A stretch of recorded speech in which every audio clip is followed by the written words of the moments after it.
I never thought I'd come to associate $5,000 with dread. But here I am, 63 years old, sitting at my kitchen table in a house that creaks with age, thumbing through a checkbook I barely look at anymore. My handwriting hasn't changed in decades, still careful, slightly slanted to the right. But the numbers next to each, pay to the order of, feel heavier these days. I used to sign my name with certainty. Now it feels like a question I'm too afraid to ask out loud. This house, nestled on a quiet street just outside Boulder, has seen better years. The shutters are chipped, the siding needs attention, and the garden, my pride once upon a time, has grown wild and arrogant. Retirement brought with it time, but not peace. There's something about quiet that amplifies the sound of regret. Every month, on the first Monday, I wire $5,000 to my daughter, Lila. It's supposed to go toward tuition for her son, my only grandson, at some prestigious private academy in Denver. A place with glossy brochures, violin recitals, and Latin club. The kind of school I never could have dreamed of affording when I was raising her. Lila had begged me with tears in her voice, a fragile tremble I hadn't heard since she was 12, and begged me not to leave her with her father for the weekend. "Mom, it's for Caleb. He needs this. Public school just isn't enough, not for a kid like him." And I believed her. Of course I did. I've been believing her for years. I want to tell myself I do it for Caleb, and maybe that's partially true. He's 10 now, quiet, soft around the edges, always with a pencil in hand and graphite smudged on his fingers. He reminds me of Lila when she was small, before the walls went up, before she learned that tears could be a transaction and silence a punishment. There's pride, yes, I won't lie. The idea that I can provide now, in the way I couldn't when Lila was growing up, dulls the sting of my absence back then. I missed so much. Not just birthdays or dance recitals, but whole emotional landscapes. I buried myself in double shifts and night classes, telling myself I was doing it for her future, all the while missing the present. Maybe I've been trying to rewrite that story, one wire transfer at a time. It was last Thursday when everything shifted. I was driving down Cherryvale Road, coming back from the dentist, just a routine cleaning, and I stopped at a red light outside the Jaguar dealership. The building was all glass and metal, slick and modern, a far cry from my little patchwork cottage. I wasn't looking for anyone, really. My mind was elsewhere, wondering if I had any Tylenol in the house and whether I should defrost the chicken. And then I saw them. Lila and Jared. They were laughing, her head tipped back, his arms slung around her shoulders. He kissed her temple as they admired a white SUV gleaming under the showroom lights. My stomach knotted in an instant. I remember the way he touched her, not lovingly but possessively, like she was a trophy. And Lila, she looked like someone else entirely. Confident, carefree, not like a woman scraping to keep her son in an elite private school. I sat through a green light. Horns honked behind me, but I couldn't move. My eyes were fixed on the way Jared handed over a set of papers to a man in a suit, while Lila ran her fingers along the car's hood like it was silk. A car. A brand new luxury SUV. Not something you lease when you're living paycheck to paycheck. Not something you buy when your son's tuition is allegedly draining your finances dry. I didn't tell anyone about what I saw. I didn't even allow myself to think it out loud. That night I poured myself a glass of wine, something I rarely do, and sat in the dark. The television played something forgettable in the background while my mind played a different reel. Maybe there's a simple explanation, I told myself. Maybe it's a company car. Maybe Jared's business finally took off. Maybe they're just test driving, daydreaming, escaping. But the image stayed with me, her laugh, his swagger, the shimmer of indulgence that had no place in the narrative I'd been fed for over a year. I haven't said a word to Lila. Not yet. Every instinct in me wants to protect her, to assume the best. She's my daughter, my only child, the girl I rocked to sleep when she had night terrors, the one I held during her first heartbreak, the one I failed in so many small ways that snowballed into distance. But trust doesn't erase patterns. And something about what I saw felt familiar, not just suspicious. Familiar, like a bruise I thought had faded reappearing in the same spot. There's an ache in me I can't place. Not just because of what might be happening now, but because I see the seeds of it buried in the past. In the silences we both kept. In the compromises I made that she learned to make too. As I finish writing another $5,000 check, My pen pauses just before the signature. My hand hovers, my breath catches. I sign it anyway, but something's shifted. The trust that once felt maternal and automatic now feels like a fragile thread. I want to believe her. I need to believe her. But I saw that car. I saw her smile, and I don't know what to believe anymore. The thing about silence is that it doesn't announce itself. It creeps in. It settles between sentences and memories, thickening over time until it becomes easier to let it sit there than to dig through what caused it. That's how it was with Lila and me. We didn't have a falling out. We had a slow drifting. Me into my work, her into a mess of teenage chaos that I mistook for growing pains. She was 13 when the change began. Eye rolls became avoidance, phone calls became one-word grunts, and hugs became negotiations. I was working 2 jobs, trying to keep our tiny rental from being condemned by a landlord who didn't know the meaning of repairs. I told myself she'd grow out of it. I told myself I was doing what I had to for her future. Then came the first boyfriend, Brian, or maybe it was Dylan. They blended together after a while, older boys with greasy smiles and cars that broke down more often than they ran. She was 15 when she started sneaking out, 17 when she came home pregnant. I didn't yell. I didn't cry. I just stood there in the kitchen, gripping the back of a chair, trying to steady my breathing as she told me with a level of calm that felt rehearsed. "I'm keeping it," she said. No apology, just defiance, polished with fear. I didn't know how to fight her. I didn't know how to mother her in that moment, not when I still felt like I was barely holding the line on survival. My response was quiet, cold even. I offered to help. I made doctor's appointments. I found a part-time day job to be home more. But by then, I think the damage was done. The pregnancy didn't ground her. It made her bolder. Jared came into the picture like a summer storm, fast, charming, reckless. He had a way of talking that made people listen, and a way of looking at you that made you feel like you should be grateful he noticed it all. Lila fell fast, hard, and I watched it all from a distance, still clinging to the illusion that presence, even partial, was enough. Then Caleb was born. He changed everything. Quiet, barely cried, eyes wide like he was always watching, judging, even. I held him in the hospital room, surrounded by sterile lights and the smell of bleach, and I felt something shift in my chest. I didn't feel like a grandmother. I felt like I was being given a second chance I hadn't asked for. As Caleb grew, Lila didn't. She went from teenage rebellion to adult manipulation so seamlessly, I didn't even notice it at first. She cried when she needed something: money, babysitting, a car repair.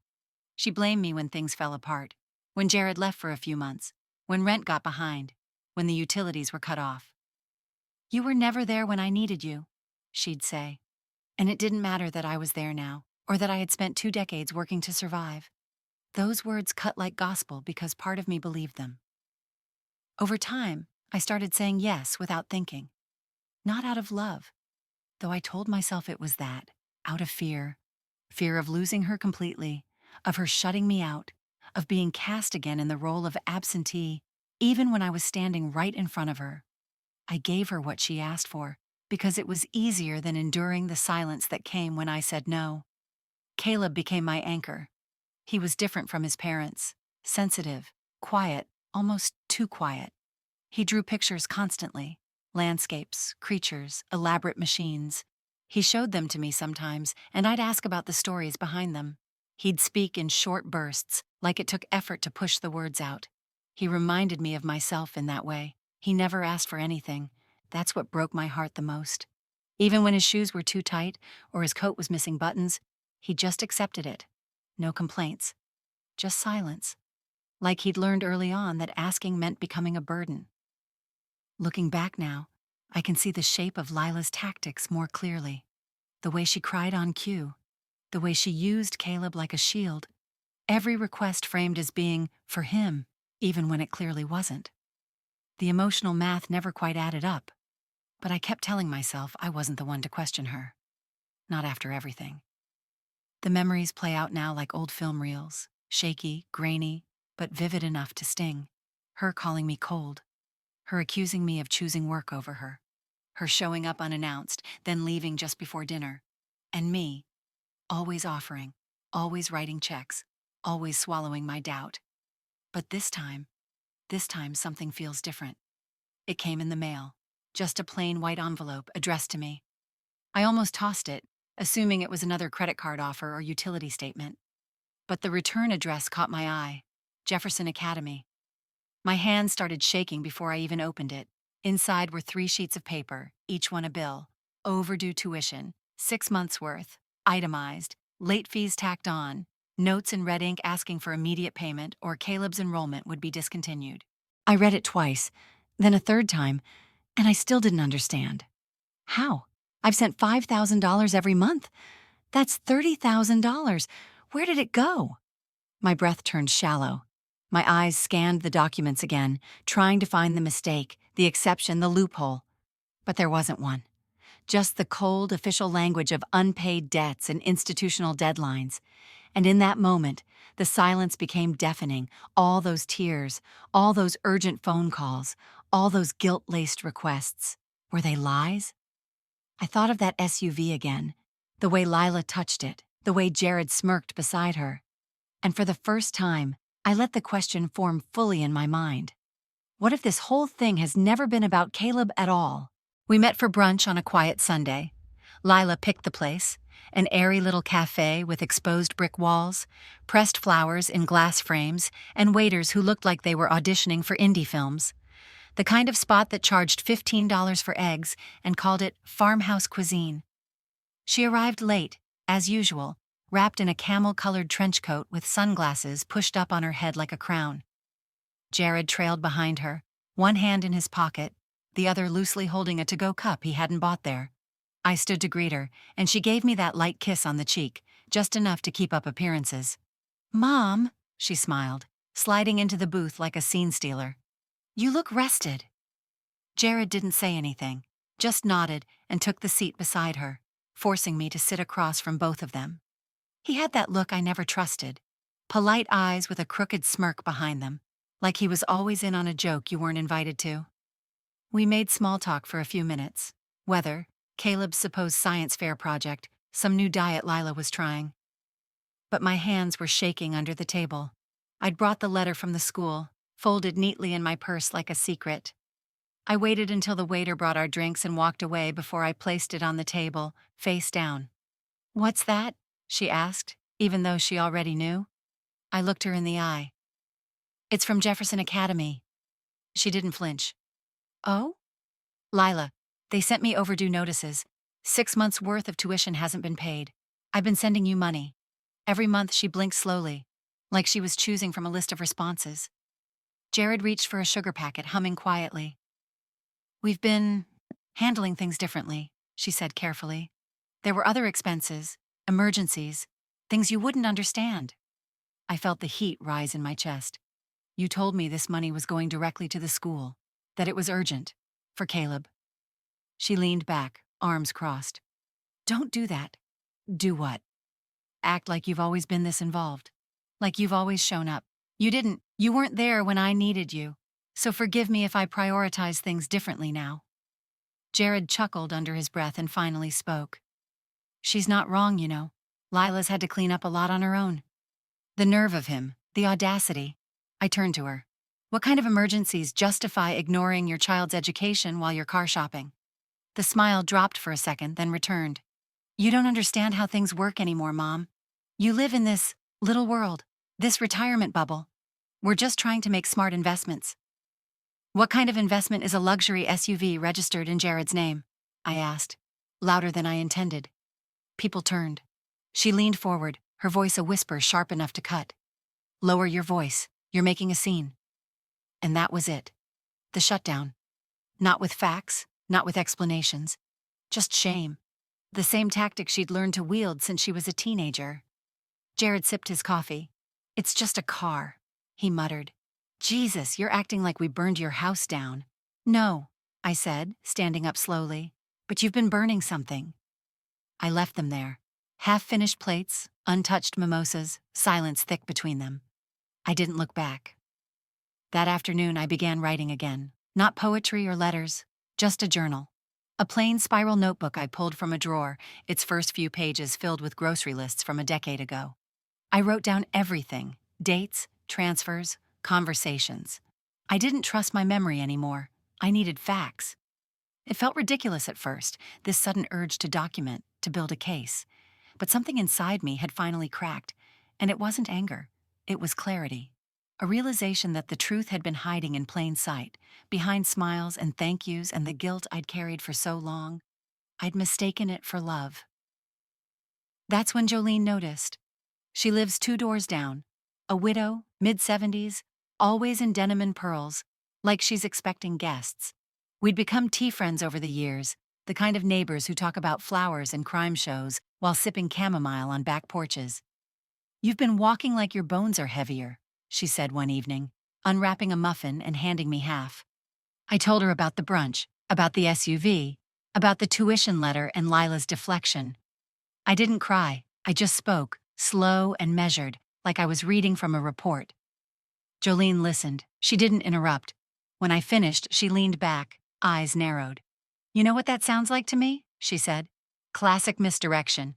Make you feel guilty so you stop asking questions. They've made you the villain of a story you funded." I blinked. She leaned closer. "You ever check their social media?" "I don't use it." "Maybe it's time you learn." She offered to help, show me how to search, how to scroll. She had this mischievous glint in her eye. Illogically, like an old-school detective, I laughed for the first time in weeks. Later that night, I sat with Jolene at her dining table, laptop open between us, soft jazz playing in the background. She typed with surprising speed, her nails clicking like castanets.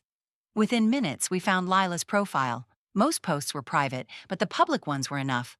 Poses in designer boots, hashtags like #blessed and #boss mama, a video of Jared showing off the SUV, tagging some business venture I'd never heard of. A caption that read, "When hard work pays off, don't be shy, celebrate loud." Hard work. I closed the laptop. Something was unraveling, and I didn't know where it would end. But for the first time, I wanted to follow the thread. The morning after Jolene and I uncovered that curated parade of false perfection on Leela's social media, I didn't get out of bed until nearly 10. My body felt leaden, like something inside had shifted and left behind a weight that wasn't there before. I sat with my coffee in the stillness of the kitchen, blinking at the same set of bills on the table I'd ignored for days. Then, without deciding to, I opened the drawer where I kept my old financial folders. I pulled out the bank statements, months of them, stacked, neat, untouched. At first it was small, charges that could be overlooked, upscale grocery stores, boutique pharmacies, overpriced children's boutiques with names like Sprout and Sage. But as I flipped through more pages, patterns emerged, large withdrawals around the shopping district. Recurring Venmo transfers to what looked like business accounts, one labeled J. Sharp Company. That name meant nothing to me, but the sharpness in it prickled something under my skin. The tuition records, when I compared them, were damning.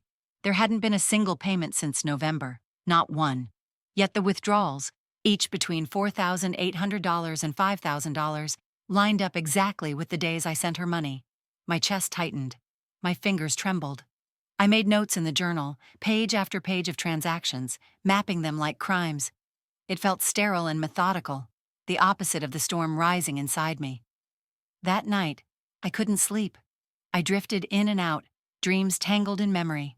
In one, I was in my childhood home, the one with the peeling wallpaper and the glass knickknacks I was never allowed to touch. My mother stood in the doorway, rigid, arms crossed. I was behind a locked door, calling to her. She didn't answer, she just turned away. When I woke, I realized I'd been crying in my sleep.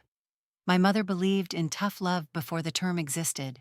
To her, motherhood meant silence, sacrifice, and unrelenting discipline. She never said she was proud of me. She never asked what I wanted. Her love came in the form of folded laundry and packed lunches and rules etched into stone. I swore I'd be different. But looking at Lila now, I saw the echoes. She'd turned care into currency, not by accident. She'd learned that emotional vulnerability was weakness, that affection was a tool. And hadn't I, through absence, through guilt, through quiet compliance, taught her that love must be earned with suffering? That thought hollowed me. One night, unable to breathe through the anxiety building in my chest, I drove to the cafe near the park. It was nearly closing time, and the barista behind the counter was wiping down trays, humming to something soft and slow. He looked up when I came in, tall, gray-stubbled, tired in a way that seemed familiar. "Clara?" he asked. I blinked. "Yes? It's me, Franklin. Franklin Doyle. I used to bowl with Sam, your husband."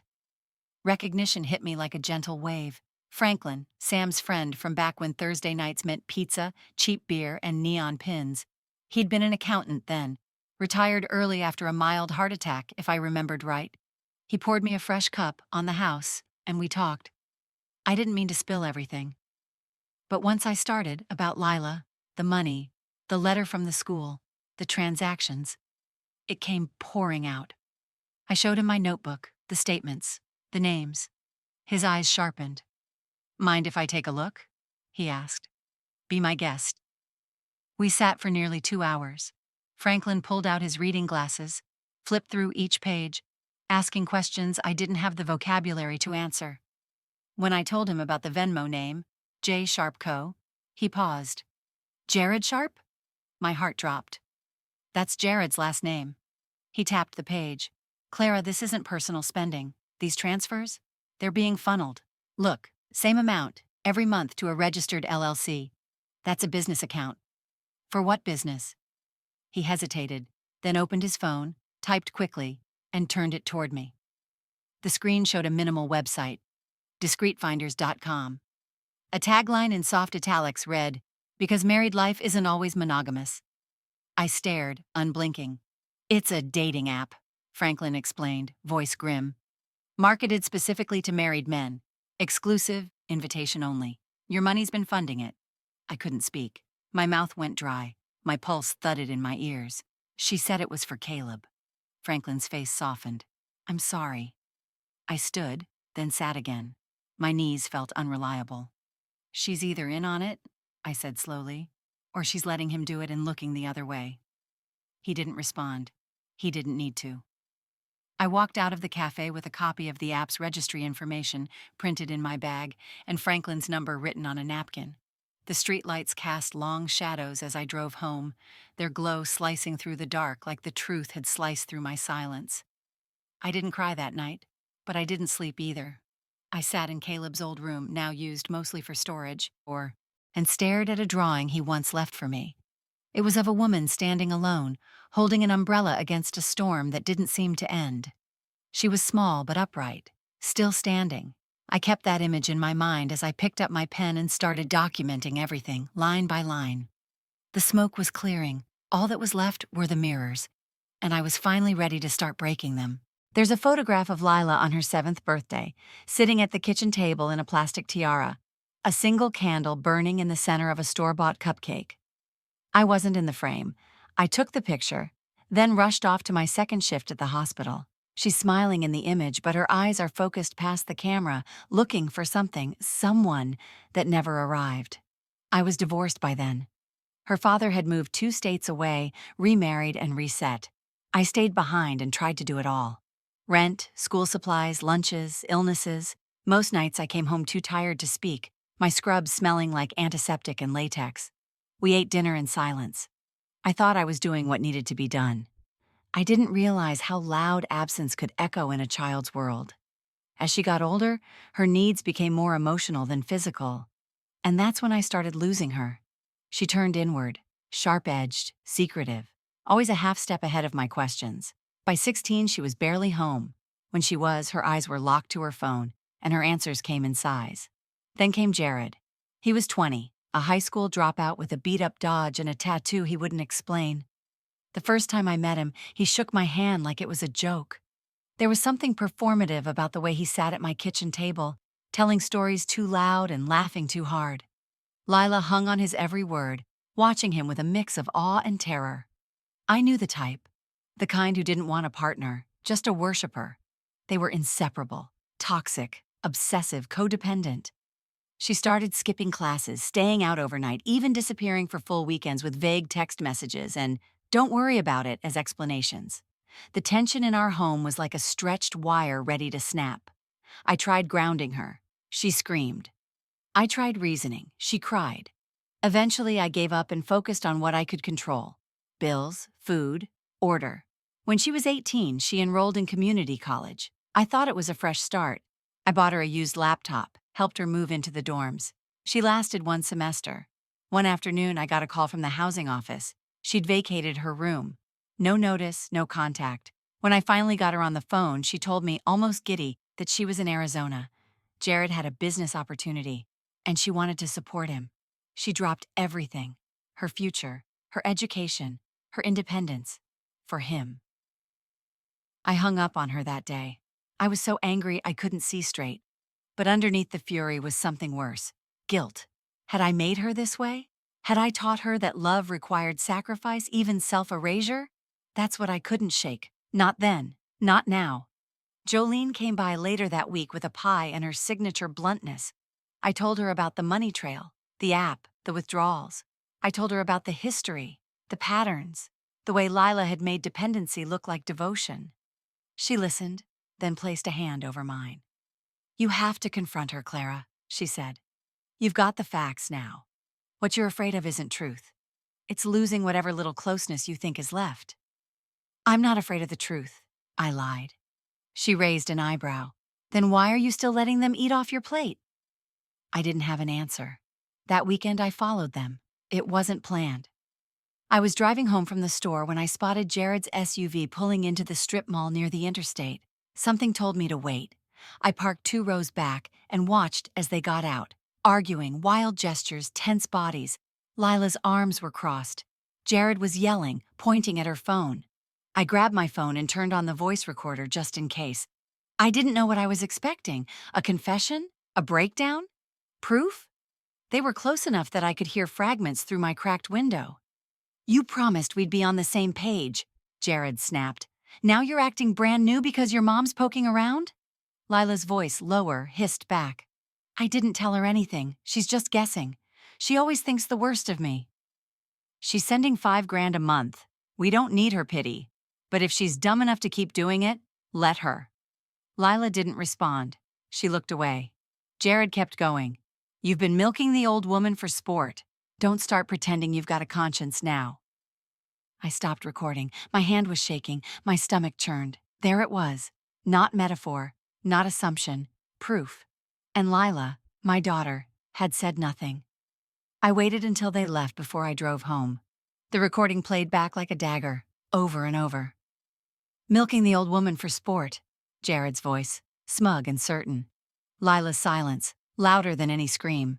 That night I sat at my desk and listened again, my fingers curled around the edges of the journal. I wrote down every word. I underlined the silence. And for the first time in a long time, I didn't wonder whether Lila was a victim. I wondered what kind of architect she'd become. I listened to the recording again, for the 6th time that morning. Jared's voice, oily and dismissive, cutting through the silence of my living room. I sat hunched on the edge of the couch, wrapped in my old cardigan, the kind Sam used to call my armor. The room was dim, lit only by a low lamp in the corner and the flickering blue glow of my phone screen. "You've been milking the old woman for sport." Rewind. Play. Rewind. Play. My thumb hovered over the pause button, trembling slightly. The line burrowed into me like a splinter, but it wasn't just the words. It was Lila's silence, her choice not to deny, not to object, not even to flinch. I started writing again in my journal, slower now, like the weight of each word might tear the page. The entries were different, no longer just dates and facts, but fragments of pain I couldn't admit out loud. Words like used and abandoned started to appear. I drew thick black lines beneath them, pressing until the pen nearly split through the paper. That night, I called Franklin. He met me at Jolene's porch. She made us tea and left us alone with the quiet click of her screen door behind her.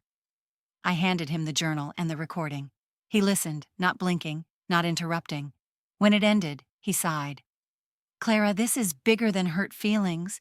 You've got potential fraud here, exploitation, financial abuse." "I'm not looking to press charges," I said, voice low. "I'm not saying you should," he replied. "But you need to protect yourself. This can't keep going. You can't keep sending money just to keep peace." Peace. That illusion I'd traded my backbone for. He gave me a name, Delia Beck, a lawyer, semi-retired, who'd helped me settle Sam's estate years ago. Back then, I'd barely registered her presence, a quiet woman with intelligent eyes and a commanding stillness. When I called her, she remembered me immediately. "Clara Langston, the garden with the red tulips. I always liked your handwriting." We met in her office 2 days later, her desk. It was nearly midnight when I found Caleb in the hallway, sitting cross-legged with a flashlight and a sketch pad. His pajamas were too short at the ankles, and his hair clung to his forehead in soft curls. He didn't look up right away when I crouched beside him, just kept scribbling in small jagged strokes with the intensity of someone desperate to be invisible and heard at the same time. "What are you drawing, sweetheart?" I asked, my voice hushed to match the silence of the house. He shrugged, then tilted the sketch pad just enough for me to see. It was crude, childlike in execution, but chilling in its clarity. A woman stood in the center, faceless, hair up in a bun like mine. Money fell from her hands like leaves in autumn, disappearing into a black pit below. Around the pit were 3 smiling figures with empty eyes. The paper was dotted with small graphite smudges, like fingerprints left in haste. "Who's that?" I asked, pointing gently to the woman. Caleb shrugged again, but whispered, "She gives and gives and gives." I didn't press. I couldn't. Later, I tucked him back into the makeshift guest bed in the spare room and sat outside the door, listening as he whispered to himself in the dark. The words weren't clear, just fragments. She didn't know. Not my fault. He gets mad when... I covered my mouth with my hand. For weeks, he'd been staying with me on weekends, dropped off like a parcel with quick kisses and tight instructions. "Don't spoil him," Lila would say, half laughing. "He's sensitive enough as it is." But I could see the signs now. The drawn look in his eyes, the way he winced when anyone raised their voice, even on television, how he hoarded small things, pencils, rubber bands, crumbs of approval. I stayed up that night, sitting on the couch in my robe with his drawing beside me. The woman on the page stared back at me. Her facelessness felt intentional, like Caleb didn't want to accuse but couldn't deny the truth either. I thought of all the nights I hadn't been there for Lila, and how that guilt had driven every decision since. But guilt didn't protect children. It only blurred judgment. I opened the old address book I kept in the kitchen drawer. Most numbers were outdated, but one still worked.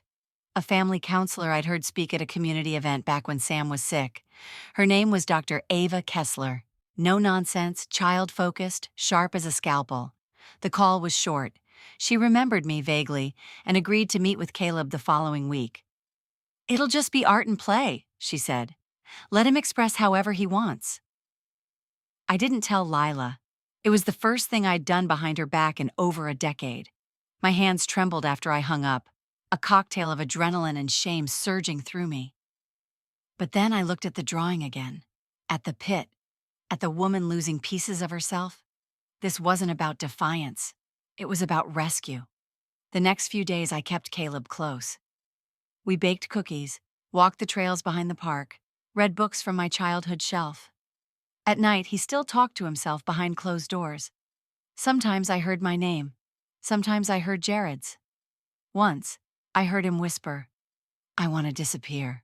The words hit like ice water. I started writing again, not just in the journal, but letters, to Caleb, to Lila, even to myself. Letters I didn't send. I needed the words to exist somewhere outside of me. When the day of the appointment arrived, I told Caleb we were going to meet a friend who liked stories and crayons. He didn't ask questions. He rarely did. Dr. Kessler's office was warm, filled with light and color and shelves stacked with soft toys and paints. She welcomed Caleb with a smile that made even me feel safe. As he settled in, I sat in the waiting room, staring at my hands. The minutes passed slowly. Every second felt like both betrayal and redemption. When the session ended, Dr. Kessler asked to speak with me privately. Her expression was kind, but grave. "He's incredibly imaginative," she said, "but there are signs of emotional neglect. Hypervigilance, self-blame, dissociation. Has he been in any form of schooling recently?" My stomach dropped. "He's at Jefferson Academy." She hesitated. "He told me he hasn't been in a classroom in months, said he does video work at home and doesn't know the names of any other kids." I couldn't breathe. "I'll need to observe him more," she continued gently. But I recommend we consider a formal evaluation. This goes deeper than what meets the eye. I nodded, barely processing. I walked out of that office into sunlight that felt false. Later that night, Caleb fell asleep on the couch, a blanket tangled around his legs, another drawing clutched in his hand. I slid it free carefully. This one was different.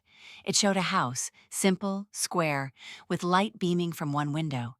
Inside, a small figure sat with a dog. Outside the house were storm clouds, but above it, a speech bubble floated from the window. "I'm okay here." And for the first time in a long while, I believed that maybe he could be. Dr. Kessler sat across from me, her expression calm, her hands resting gently on her lap like she was holding something fragile. My illusion, maybe. The session had gone well enough with Caleb. He was opening up, slowly, carefully, like a door unlatched after years of being sealed. But now it was my turn, and I didn't know where to begin. "He shows signs of emotional triangulation," she said gently, but without flinching. "Being placed in the middle of adult conflict. He's learned that love comes with conditions, that affection must be managed." I nodded, unsure whether I was agreeing or confessing. "Has his mother had any treatment for trauma?" she asked. I hesitated. "Not that I know of." Dr. Kessler continued. "This kind of pattern doesn't begin with your grandson. It's part of a larger thread, generational trauma, often passed silently. It disguises itself as survival, as sacrifice. But what it teaches children is that love is earned through pain, and control is confused for care." I stared at the tissue box between us. I didn't reach for it. I couldn't yet. That night, I opened a new journal, fresh, formal, meant to be read by someone else one day. I wrote the date, the weather, and then the words. I don't know if I ever taught Lila how to be loved without suffering for it. The entries were no longer just about money. They were about patterns. The time Lila broke down over a forgotten birthday party and screamed that I had never cared. The way she would withdraw for days after a confrontation, punishing me with silence until I reached out first. The way she cried strategically, when caught, when denied, when questioned. I wrote about Jared too. How he hovered just enough to maintain dominance, how he let Lila be the mouthpiece of their manipulation. His hands were always clean, but his fingerprints were everywhere. And in the quiet hours, memories of my own mother returned. She'd been tall, commanding, and terrifying in her certainty. Emotions were dismissed. Tears were ridiculed. I remembered once crying after my father left, and she grabbed my chin hard and hissed, "You think crying will bring him back? You want to be pitied like some broken doll? Get up. Wash your face." I was 8. In the dim lamplight of my kitchen, I whispered the words I never dared say aloud. Did I raise a reflection of my own mother? I didn't know the answer, but I knew what needed to happen next. I called Delia the next morning. She sounded sharper than I remembered, as if my earlier hesitations had snapped something loose in her too. "We're going to draft new terms," she said. "You will no longer provide direct financial support. All contributions for Caleb will be placed in a trust, protected, monitored, and entirely inaccessible to his parents without approval." I swallowed hard. Will she know? She'll find out when the money stops showing up, but we'll have everything on record. The documents arrived a few days later, neatly typed, full of language I had to read twice to understand. I signed them slowly, carefully, feeling a strange mix of loss and liberation. With Franklin's help, we transferred the last funds into a secure trust for Caleb, enough to cover therapy, supplies, and eventually school again, if that ever became an option. But I wanted to give him more than safety. I began making calls to art schools, programs, youth mentors. I remembered one name from a local gallery brochure, Elijah Monroe, a painter who ran youth workshops for children dealing with trauma. His voice was warm, curious. I explained Caleb's drawings, his quiet genius, his need. "I'd love to meet him," Elijah said. "No pressure, no agenda. Just let him show up and make something." It felt like a breath of air in a room that had been sealed too long. I should have known that moment of hope wouldn't last. Lila called 2 days later. The second I answered, I knew something was wrong. "You went behind my back," she snapped, voice venom-laced. "Therapy?" "With my child. Are you trying to make me look unstable? You think you can manipulate a 10-year-old into hating me?" "Lila, you had no right. No right to do that without telling me." "He needed help," I said softly. He was drawing women falling into pits and whispering about disappearing. I couldn't ignore that. "You're trying to steal him from me," she shouted. "You're building a case, getting legal. I know what this is. And if you don't stop, I will take action." The words felt rehearsed, like something Jared had coached her to say. "I'm doing what you won't," I said, quieter now. "I'm protecting him." Her breath hitched, like a slap had landed. "You're done," she said. "You're done interfering in my family. You're going to regret this." The call ended. The silence that followed was immediate and complete. I sat in my chair, heart racing, wondering what would happen next. Lawsuits? Accusations? A restraining order? But beneath the fear was something else. Calm. Because for the first time in years, I wasn't trying to buy love. I wasn't trying to earn forgiveness for mistakes that couldn't be undone. I was just doing what was right. For a child, for myself, for the line of women before me who never broke the cycle. Daughters are not debts, and grandsons are not bargaining chips. It happened on a Tuesday, the kind of day that pretends to be ordinary. Sunlight threading through the blinds, the hum of the dishwasher in the background, the scent of lemon cleaner still clinging to the counters. I knew Lila was coming. She had texted late the night before. "We need to talk. In person. No punctuation, no warmth." When she arrived, the door opened like a wound. She walked in without waiting for an invitation. Her heels clicked across the hardwood like gavel strikes. Jared wasn't with her. Caleb trailed behind silently, backpack slung low, his eyes unreadable. "Go to the den, sweetie," she told him, soft but firm. He obeyed without looking at either of us. I stood in the kitchen, the papers from Delia still stacked neatly on the counter, untouched but thunderous. "You're trying to take him from me," Lila said, voice cold, controlled. "No," I said quietly. "I'm trying to keep him safe." "You think you're a better mother now because you have money and regrets? You think that erases everything?" She stepped closer, eyes narrowing. "Where were you when I cried myself to sleep at 11 because Dad stopped calling? Where were you when I needed help with homework, or when the other girls laughed at my shoes because they were too small?" I opened my mouth, but she cut me off. "You were always gone. You weren't working for us. You were hiding. And now you want to act like the hero in some second chance story? You can't fix me by controlling my son." Her words struck hard, part accusation, part plea. "You're right," I said slowly. "I wasn't there. I missed too much. And I've spent every year since trying to atone for that. But Lila, at some point, you started using that pain like a weapon. Against me. Against Caleb." She flinched like I'd slapped her. "You think I'm abusing him?" She spat. "I think he's scared," I replied. "He whispers to himself at night. He draws pictures of women drowning. He hasn't seen a classroom in months." She looked at me like I was a stranger. "I'm his mother. And I'm his grandmother. And I'm not going to pretend everything's fine just because we're both afraid to say what's true." Lila's voice broke open, sharp with old wounds. "You don't get to do this now. You don't get to walk in and decide you know better. You gave up that right when you left me alone with a man who hit walls and slammed doors and made me feel like a ghost in my own house." There was a crash. We both froze. From the den came the sound of shattering glass. We ran in to find Caleb crouched beside a broken picture frame, the glass in jagged pieces around him. His drawing was beneath it, torn at the corner. His hands shook. His face was wet. "I didn't mean to," he whispered. "I didn't mean to hear it." Lila rushed toward him. "Baby!" He recoiled. My heart cracked. This was the moment. The fracture line that had been spreading beneath the surface for years now erupted. I saw it clearly.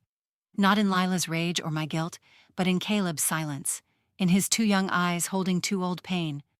I looked at her and said, "We're breaking him." Tears welled in her eyes, but they didn't fall. She stared at me, then at him, then at the door.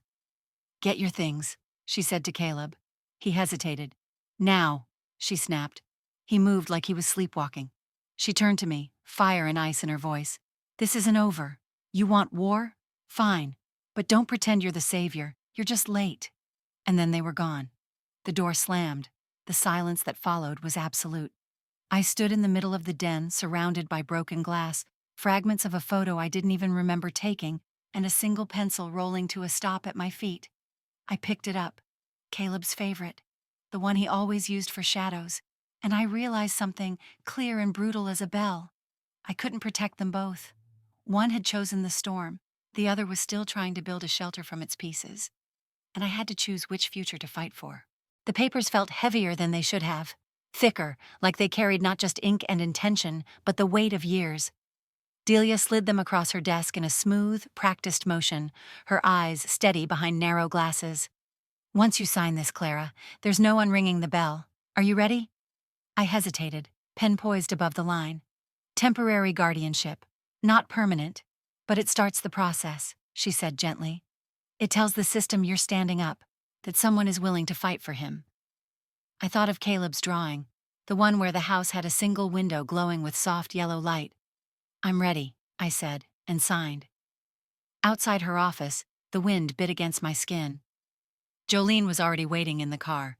She'd offered to come with me for moral ballast, her words. We drove in silence for a while, the road empty, streetlights flashing by in slow intervals like time markers. An old country song hummed from the radio, tinny and nostalgic. "You okay?" she finally asked. "I don't know what I am," I said. "It feels like I'm stealing him, even though I know I'm saving him." Jolene nodded. "That's what real love feels like sometimes. Not grand, not loud, just quiet and right." We drove for another hour, no destination in mind. She parked near a lookout, the town's lights stretching like a soft spill of stars. We sipped gas station coffee and didn't talk about anything that mattered. But I felt it. Liberation and fear twisted together like a new root breaking through hardened ground. The next morning, Franklin showed up at my door, folder in hand. His face was grim, and I knew before he said anything that something had shifted. "You need to see this," he said. Inside the folder were financial reports, screenshots, legal filings. Jared's name appeared again and again, this time linked to an investigation: fraud, wire transfers, money laundering. Franklin tapped a document with his pen. "The business, Discreet Finders, it was a front. They've been moving money internationally. He's under federal review."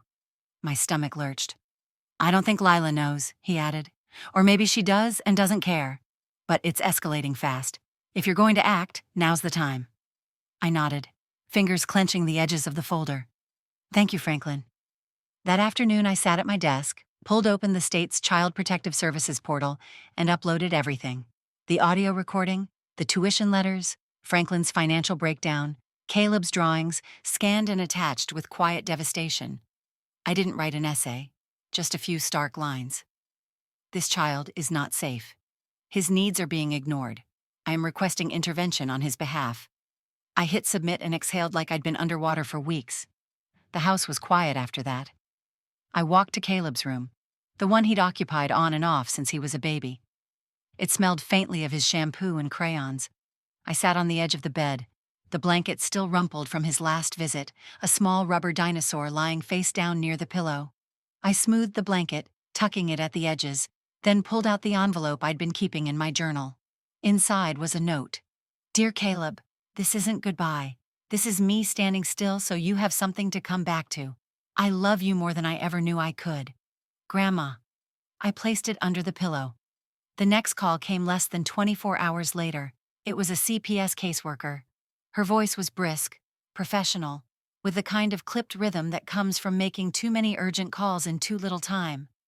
"Ms. Langston, we received your documents. We were already monitoring the parents due to an anonymous tip about attempted interstate relocation. We have agents en route now." "What?" I asked, my voice caught between panic and vindication. "Your daughter and her husband were reportedly attempting to leave Colorado this morning, with the child." I froze. "We've intercepted them at the interstate checkpoint. The child is being placed in temporary custody. You're listed as next of kin and legal petitioner. Are you prepared to receive him?" I couldn't speak. I just nodded, then found my voice. Yes, I'm ready." She gave me instructions, where to meet them, what documents to bring. It was happening. Everything I feared and everything I hoped for, crashing together in a moment of violent clarity. When I hung up, I stood in the middle of my kitchen, letting the silence fill in the spaces where uncertainty had lived for too long. The flame I had lit was small, but it was steady, and it was finally burning through the dark. The courthouse smelled like paper and old air. Everything felt hushed, not by law but by tension. Dozens of lives waiting on verdicts that could upend entire worlds. Mine already had. When the judge granted me temporary custody of Caleb, I didn't cry. I expected to. I expected relief, some flood of gratitude or closure, but all I felt was the heaviness of what it had taken to get here. Delia squeezed my hand. "It's the right decision," she said, "and it's just the beginning." She was right. Lila and Jared were arrested that same week. Fraud, endangerment, and attempted flight from jurisdiction. The charges weren't a shock, but seeing it happen was something else entirely. I had gone to the station with a change of clothes for Caleb and paperwork in hand, only to see them brought in through the side door, handcuffed, heads down, faces pale.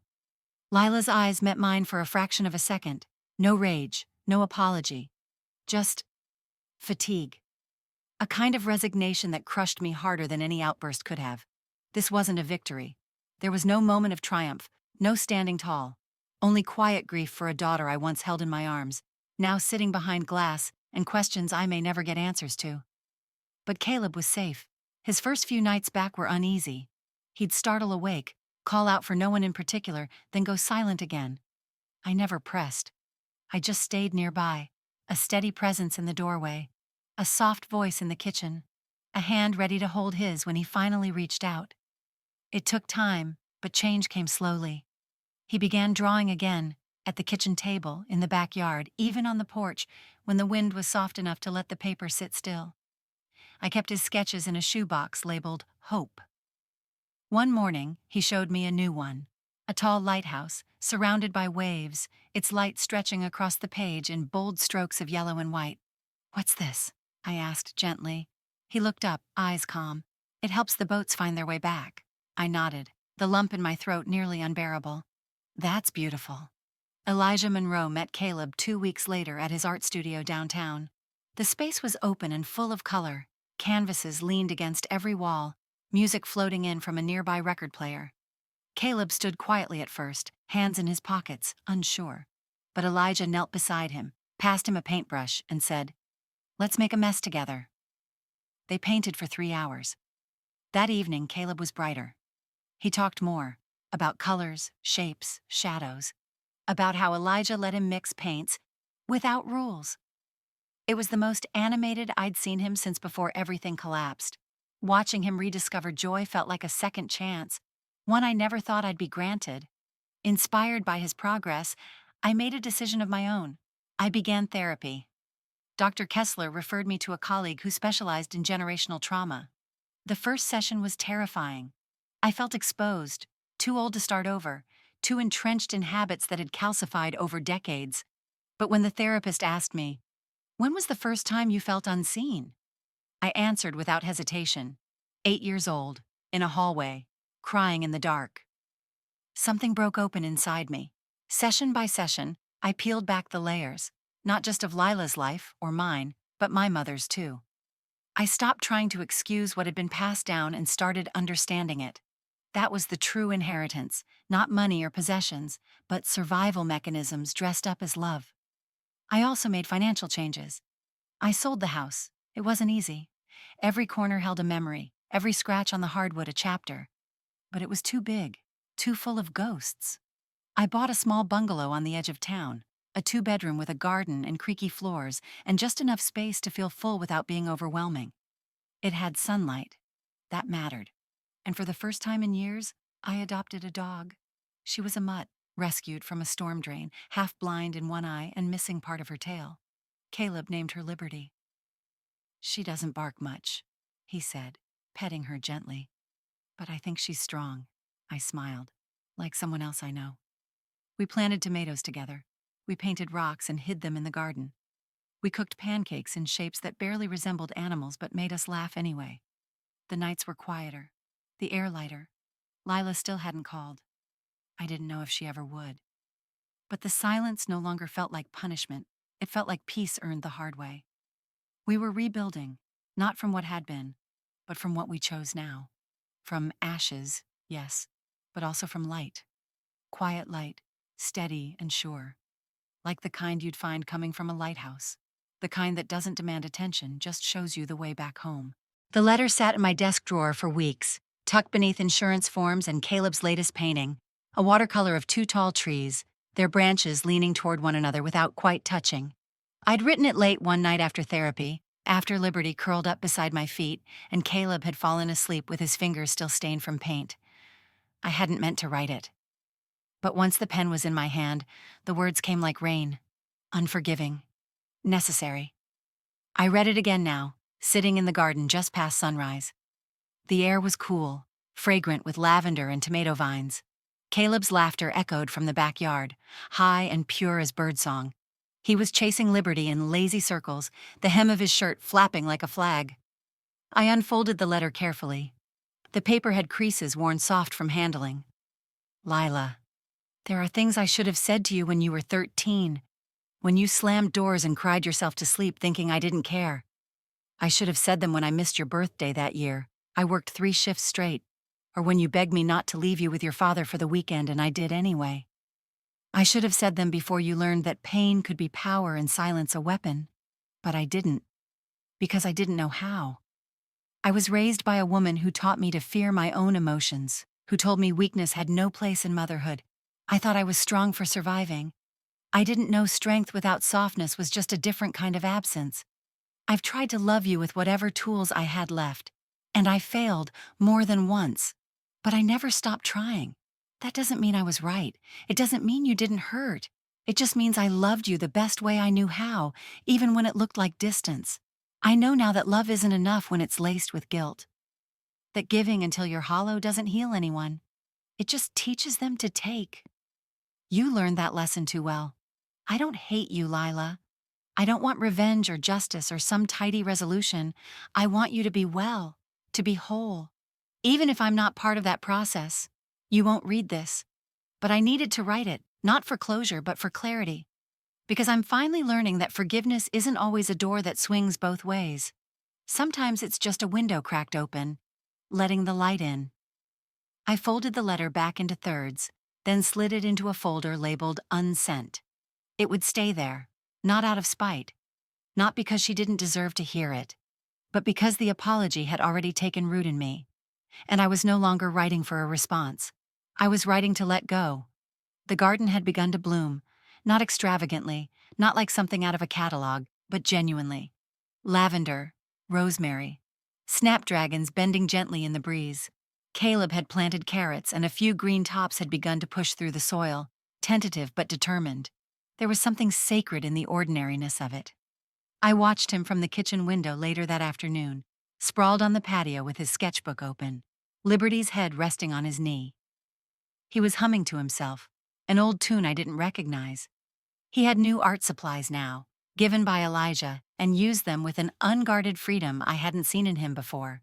His lines were bolder, his colors brighter. That weekend, we attended his first public exhibition. A local youth gallery had offered space for young artists, and Elijah had nominated him without fanfare. He deserves to be seen, he'd said simply. The gallery was small, crowded, filled with soft murmurs and the scent of acrylics. Caleb's pieces hung along one wall, scenes of light and shadow, of houses with single-lit windows, of trees leaning toward each other, of boats beneath stars. Each had a title, handwritten in pencil. One caught my eye, The Still Flame. I stood at the back, hand to my heart, as people walked by and paused. Some confused, some moved. A few asked to meet the artist. Caleb stayed close to the snacks table, cheeks pink, eyes darting between strangers and his work. He caught my gaze across the room. I gave him a small nod. He smiled. It wasn't triumph. It wasn't some grand cinematic ending, but it was enough. Hope, without fantasy. Healing, with edges. Later that night, he curled up beside me on the couch, his sketchbook forgotten on the floor. "Do you think Mom will ever come back?" he asked softly. I paused. "Maybe," I said. "But I don't think we should wait for her." He nodded slowly. "Okay." There was no bitterness in his voice, just understanding. I brushed his hair from his forehead and kissed the crown of his head. As the evening settled and the house grew quiet, I sat on the porch and watched the wind ripple the garden. The chimes sang softly. Liberty padded out and laid beside me, warm and solid. This house had only one door, but it was open now. Not for anything to return that didn't want to stay, but for light and air, and all the things we could build from here.